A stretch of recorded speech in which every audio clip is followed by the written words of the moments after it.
Client escalations, it's usually a problem. It's usually a little bit unsavory. But Bindu, do you want to reflect on this? Yeah, so client escalations are never good. So the first thing I think we do is to, how do we let the client know? Do we email them? Do we call them? Get on a call? Tell them?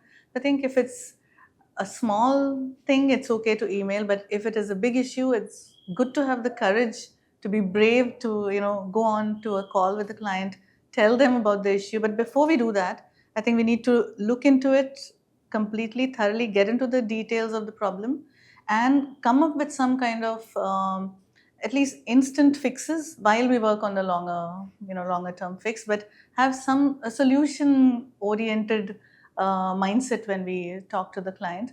And I think that is important to be brave and have the courage to face it, take ownership, and just face it head on. Yeah, I think that's right. It's never an easy call you're going to make. But if you're in the management tier, that's kind of what you're paid to do, and it's part of your own learning experience. So, you have to send emails to the client and say, listen, can I grab you for 10, 15 minutes? We're having some challenges, or we've run into difficulty, and I'd like to talk you through it. You could use words like that to tee up the phone call. And then you go on the call, as Bindu said, you have to be prepared. You understand exactly what's happened. And you're going to be kind of clear and crisp about that. You're not going to bog them down in a big, step-by-step thing. You're going to have to give them the story in a really clear fashion. If it feels that you're kind of muddling it up, or that's not going to go down well, so just own it and be upfront. Try not to make too many excuses, because sometimes that doesn't look too good either.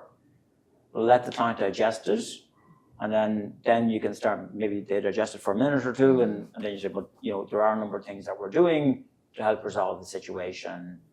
A, B, C, D. First thing we're going to do is this. The second thing is this other thing, and the third thing we're going to. So I think that shows a bit of bravery, shows a bit of guts. But I think it's the right thing to do. Just be honest and clear. Because once you get the problem on the table, often you'll find the client will be helpful. If they feel that you're being honest, if they feel that you're being trustworthy, if you built up the rapport, they'll probably try and help you. But they can't help you if the problem's not on the table. If you're delaying it, if you're hiding it, no one can help. If you put the problem on the table, then all sorts of solutions can begin to emerge. So I think that's, Kathy, you want to? Yeah, and also think about putting yourself in the client's shoes as well. Think about why they are relying on us for a certain service. And then when we are really going out to them and letting them know, that this is something that's gone wrong and here's a solution that we're working on, it helps them manage their stakeholders as well.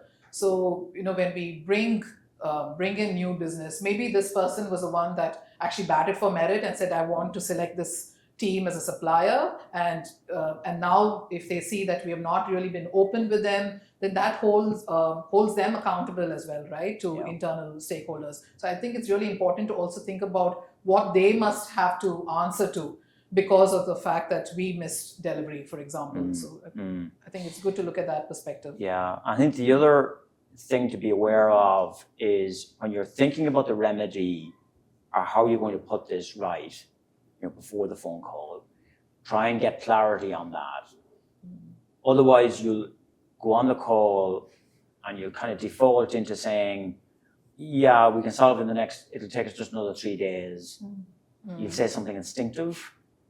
Now, if the reality is it's going to take another 6 days or another 2 weeks, the client was expecting it yesterday, we're telling them, actually, you're not going to get it next week, you're going to get the week after. So that's where the courage again comes in. And they're not going to like it, but they'll get past it. Actually, most clients, 99% of clients, will get past it fairly quickly. And so that's why you prepare the call, and if it is 2 weeks, you've got to cough that up. And say they might not like it, but it's the right thing to do.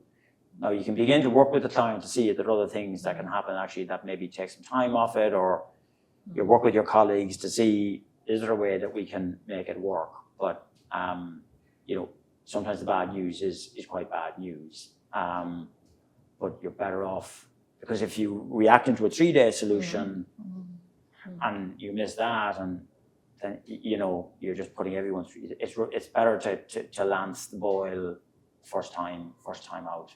Yeah. But that takes a bit more bravery. Yeah. And it just makes things so much worse if you then miss that 3-day deadline now as well, right? So you're right, Con. It's important to be realistic about the timeline now that things have gone wrong. The remedy needs to be really well thought through before you commit to the client. And affects the trust. Because first, when you put that across, that this is the issue and we are working on that, the client is more patient. When you tell them this is, say, maybe it takes a week. But if you've said 3 days and it's going to take a week, when you come back and say that, no, I need a bit more time, then it's not the best situation to be. It's a bit shaky out there. And if the deliverable is more long-term, if it's a KPI that you've struggled to meet 2 months in a row, the third month you're going to miss it again. Again, the proactive segment that we touched on earlier, you go back to that, have the conversation with the client. Listen, we missed it twice. There's clearly something fundamentally wrong here. We've got to understand it as internally within Merit, as a management team. You've got to get support and advice from Kathy or from your other management. But then maybe go into the client and say, listen, this is the picture we're wrestling with. We recognize we're failing on that KPI. We think we're probably going to fail on it again. What are we doing wrong here? What can we change? We've got to change something, but the outcome will be the same. So again, escalate it in the right way, be proactive with it, and be realistic about what you're committing to in terms of this month's number. Again, it could be really poor, but again, at least you're signaling to the client that you recognize the problem and you recognize it's a deep-seated problem and you're happy to explore and resolve, and that buys you an enormous amount of credit. And on the escalation thing, in that the 2-week problem, you can say something like, listen, I know it's not what you're going to want to hear, and you're going to be disappointed, but the reality is it's probably going to be 2 weeks.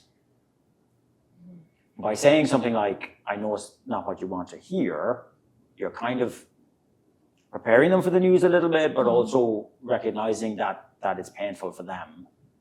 And you could say, listen, I want to be very honest with you here. It is going to be 2 weeks.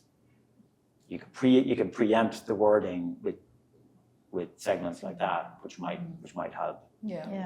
In a way, you sort of disarm them from that objection, right? That they're going to say that. Yes. So you may as well state it. And you're recognizing their pain, well. right? You're recognizing this maybe puts your stakeholder in a spot with his boss or her boss. So it's kind of recognizing it, and disarming it. Which I think is helpful.